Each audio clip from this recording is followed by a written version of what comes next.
What are stablecoins? Why are they so popular? What are the key differences to Bitcoin?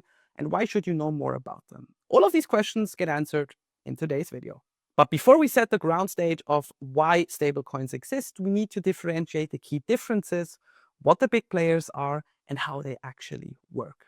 As the word says, stable coin, they are intended to actually show a fiat price in a US dollar, which is very popular, or other currencies, so that people who want to gain exposure, ergo invest into, for example, Bitcoin, have a fiat alternative in that ecosystem.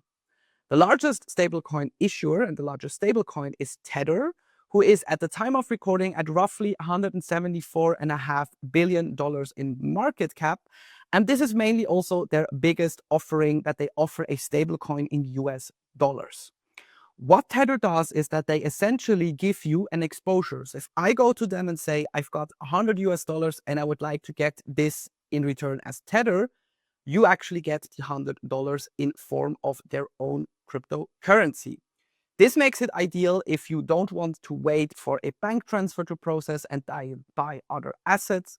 Rather, you can use the stablecoin and operate with that set amount you have on there in the digital ecosystem. This makes it very easy to obviously get into the system and to also profit from that liquidity. As I said, 174.5 billion is quite a large market cap.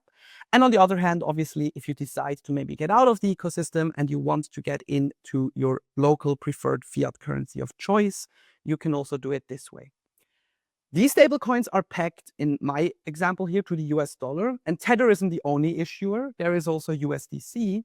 However, depending on which jurisdiction you live in, you may need to choose one or the other. Tether, for example, with the MiCA regulation in Europe, now had to back off in the European market, and the next competitor, which is the USDC coin by Circle, the company issuing that coin and managing the whole treasury there, is actually now an alternative for European investors. But now to the main question, how can these companies maintain a one-on-one peg with that local preferred currency of choice?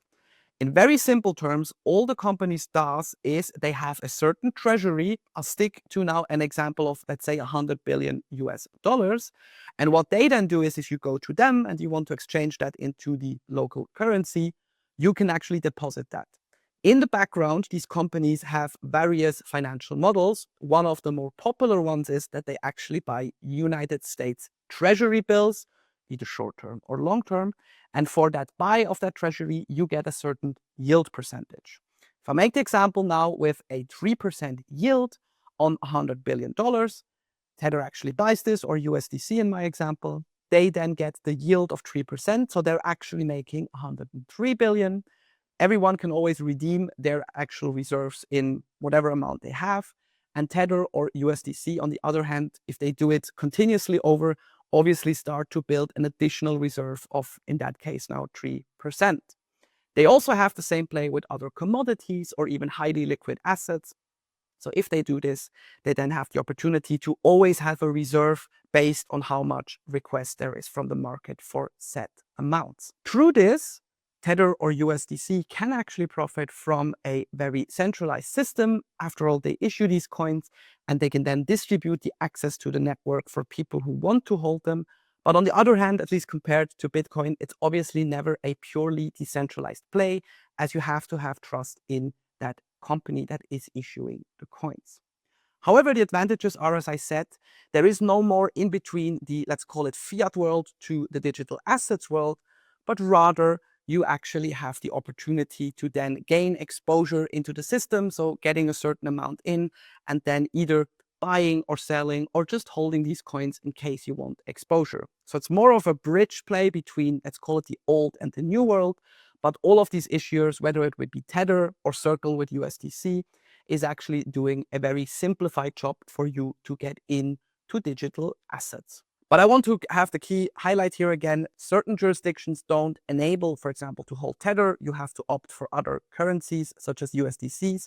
So if you are on the watch out for these stablecoins, please always make sure to consult an expert in that field and to also make sure that whatever currency is available, that they obviously also have the proper agreements in place for you to hold the currency. But I'm curious now, what do you think of stablecoins? Are they that bridge to the old and new world? Is it a necessary thing in between we now operate in? Or did you already have exposure and experience with them? Let me know in the comment below the video. And as always, I look forward to seeing you in the next one.